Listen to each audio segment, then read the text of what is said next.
Hi everyone, this is Dan, and this is the New Mutants Classic, Volume 3. So today we're going over the New Mutants, issue number 21, a deadly double-sized issue. Great cover here by Bill Sienkiewicz.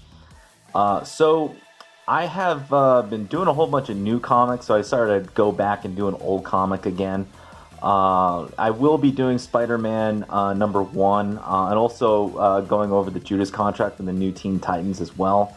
So things are kind of, there's so many reviews that I have planned that honestly don't have enough time to do them, so it'll be coming slowly, little by little, in addition to the crowdfunded comics that are coming in right now that I'm reviewing as well. So anyway, wanted to go over this issue because this issue is fascinating. It's right after the Demon Bear saga. As you guys may remember, number 20 was the end of the Demon Bear saga. But this issue, in my opinion, a lot of people praise Bill Sienkiewicz's art during the Demon Bear. But I actually really like his art in issue 21 the most out of his entire run. This is probably my favorite issue illustrated by Bill Sienkiewicz. And again, so let's just jump into this. So we open up and it's nighttime. You can see great shading with the inking right here that Sienkiewicz is doing. You got basically a bunch of high school kids talking right here. You can kind of infer by their language and what they're talking about. And Claremont is brilliantly using these kids kind of hustling in at night to a party to sort of introduce Professor Xavier's school, the background, the setting, and we open up and bam, slumber party. It's a big party at Professor X's school of gifted students right here. This issue, again, written by Chris Claremont, art by Bill Sienkiewicz, and edited by Ann Nocenti back in these days. I think this and the Demon Bear was actually the beginning of Ann's stint as editor for the New Mutants right here. So pretty funny, great double-page spread by Bill Sienkiewicz right here. Very much his very impressionistic style that he's got going on right here. I like how, hi guys, I'm Wheezy, welcome to the party. I like how there's a self-insert of Louise Simonson right here. By the way, Wheezy, this is a bad symbol right now. You can't do it anymore. Problematic. Anyhow, we jump into this, and essentially the New Mutants are hosting a party with a lot of the kids from Salem Center down the road. And you got Danny. She's still recovering from her fight with the Demon Bear. You have pretty much all the rest of them. And you got a lot of gossiping with all the girls from the other school as they're trying to figure out what the hell goes on at Professor Xavier's school for gifted students. And funnily enough, you got Lockheed here kind of, hiding as these kids are not intending to show that they're mutants, right, to all of the regulars right here. Again, it's one of the important premise of the mutants and the X-Men of this time was, even though they did work out in the open as heroes, they ultimately kind of had to hide themselves to a degree, just because society at large really did not like mutants. So we jump over to a separate piece, and this has kind of been an ongoing thing in the last 3 issues or so, which is up in space, up at essentially Asteroid M, or the precursor to Asteroid M, is Magneto doing Magneto things back in this day, and as he's noticing his scanners pick up something coming through space really, really fast, and he doesn't have enough time to stop it, and boom! Freaking nukes the asteroid that Magneto's on. Kind of like a little reversal of his fortunes right here. By the way, this leads, hilariously enough, this leads into the beginning of Magneto's arc towards him being rehabilitated by Claremont before Jim Lee fucked everything up. But yeah, here comes Warlock, and he's hurtling towards Earth, trying to escape his dad. And back on Earth, we have all the girls crushing over random 80s stars. I think this is what, Tom Selleck, Michael Jackson. Is this freaking Val Kilmer? I can't tell who these guys are. But yeah, this is like 80s stuff. I wasn't around back then.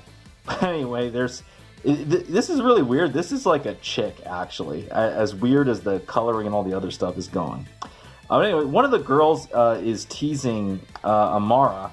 And she kind of like gets a little pissed off because Amara, again, like a lot of the New Mutants, Amara sticks out like a sore thumb. She's wearing like Roman attire with golden earrings, and obviously that's not going to really blend in upstate New York in the 80s, right?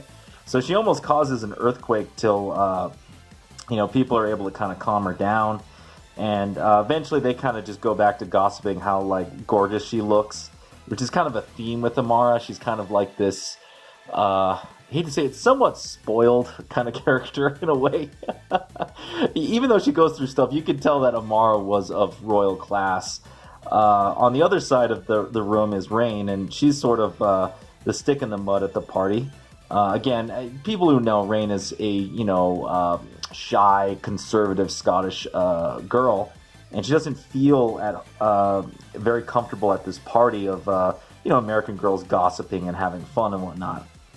So Ileana turns the entire girl crew on her, and they jump her mainly to have fun with her. This causes her to almost freak out and transform till Danny's able to use their telepathic rapport to calm her down. And then you gotta get, this is a freaking great panel. I love the panel here by Bill Sienkiewicz. It's kind of a precursor of what's going to happen. On the outside, you get Bobby and Sam just kind of walking, shooting the shit. And here they're talking about baseball and a bunch of other stuff. Claremont really grounds all of his characters in reality, and he really does work very well in the Marvel Universe, which is always had the concept of the world outside your window being the setting of it, right? So you have, not only do you have the two talking, you have the classic caption boxes explaining who they are. You even have a demonstration of their power with Sienkiewicz and drawing both Bobby's strength and Sam's strength.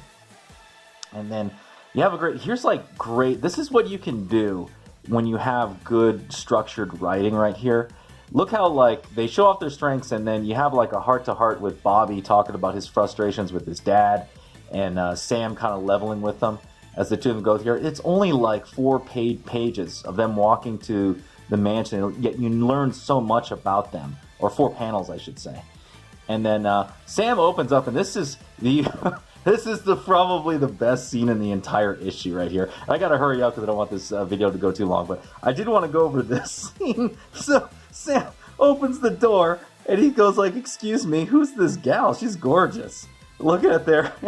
And the first thing he does is says, "Could I please speak to Danny, Ileana, Amara?" And the last one is Rain on the list.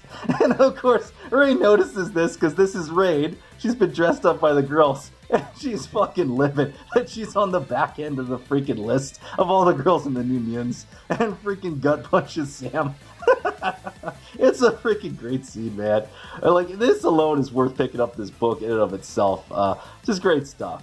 So the boys kind of end up, swimming in the ocean while the girls are doing weird-ass Ouija board bullshit.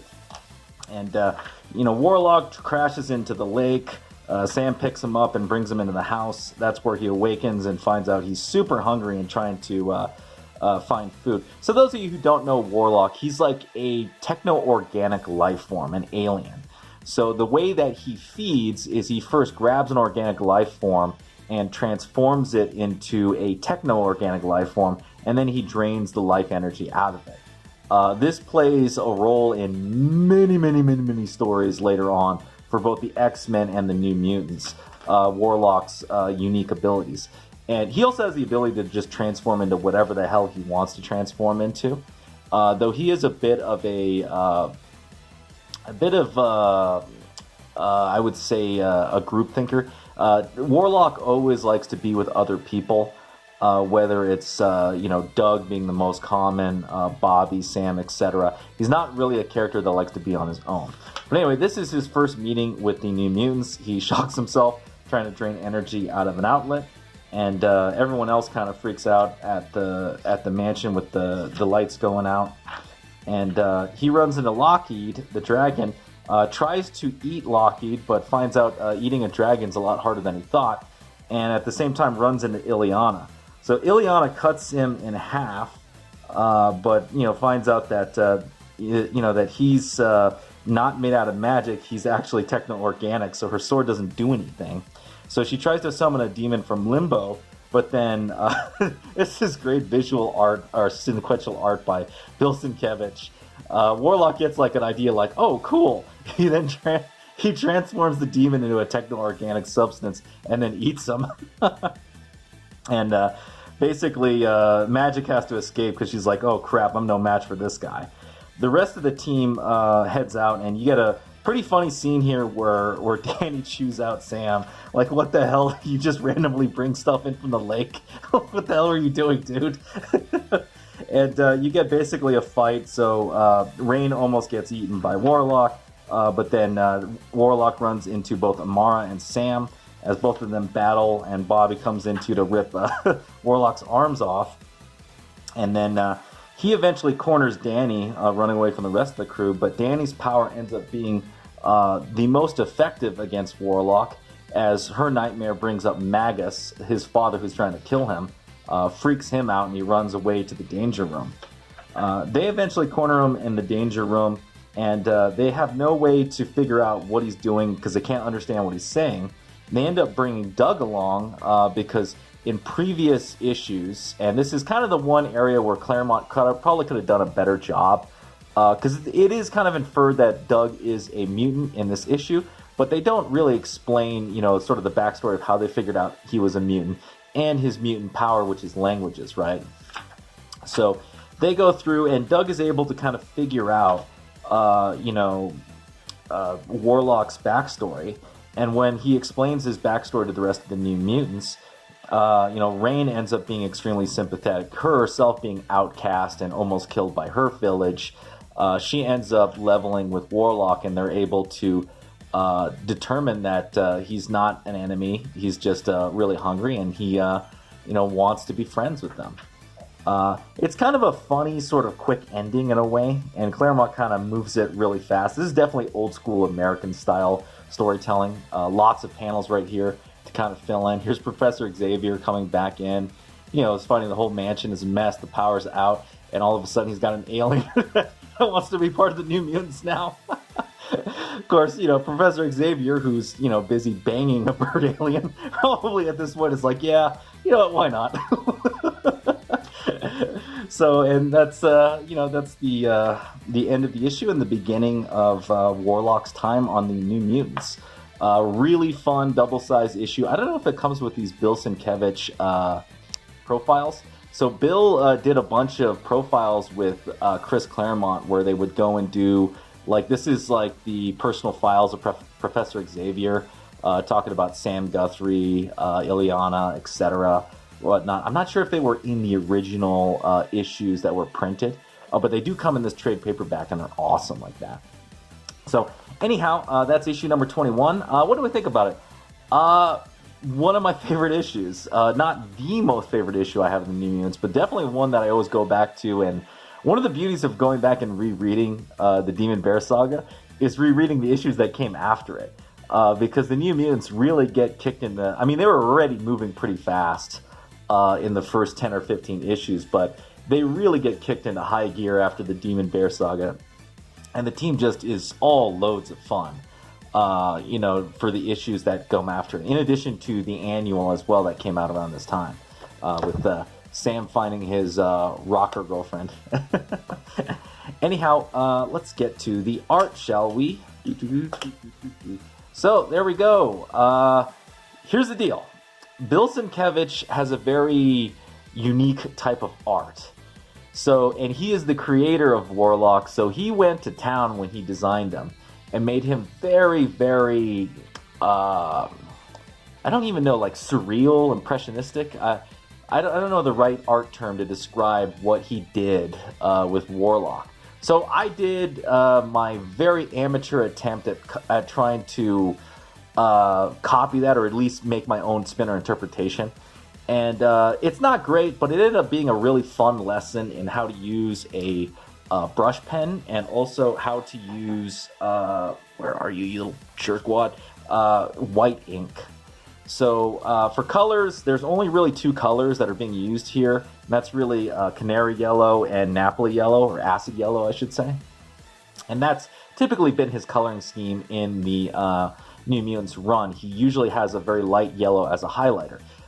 If I would have redone this again, though, I think what I would have done is either do really more tighter lines and less openings right here, because that's kind of how the yellow tends to want to go through him. He's mostly black and a lot of ink is what he is. And then really spent more time having fun with white ink. Because what I noticed when I was looking at the artwork from Bill, it's a lot of white ink lines generating pseudo-circuitry and pseudo-techno sort of inspiration, right? And I kind of try to take that as well. I try to kind of make like rat's nest style lines everywhere. Something that kind of imitates circuitry and circuit boards. Because that's kind of what you think. And then his head, I think if I would have done it more, I would have put a more heavier brush pattern and made his hair even pop up even more. Make him have almost like Dragon Ball Z hair in a way, right? But I think overall, you know, not great, but was fun to do. So, and it actually gave me some ideas for future art that I'm thinking of. But anyhow, that's the video. Let me know what you think. If you like this video, please hit the thumbs up. Subscribe if you haven't subscribed. Hit the bell for notifications. If you got any comments on the New Mutants number 21 or my art, leave it down below. And I will see you next time.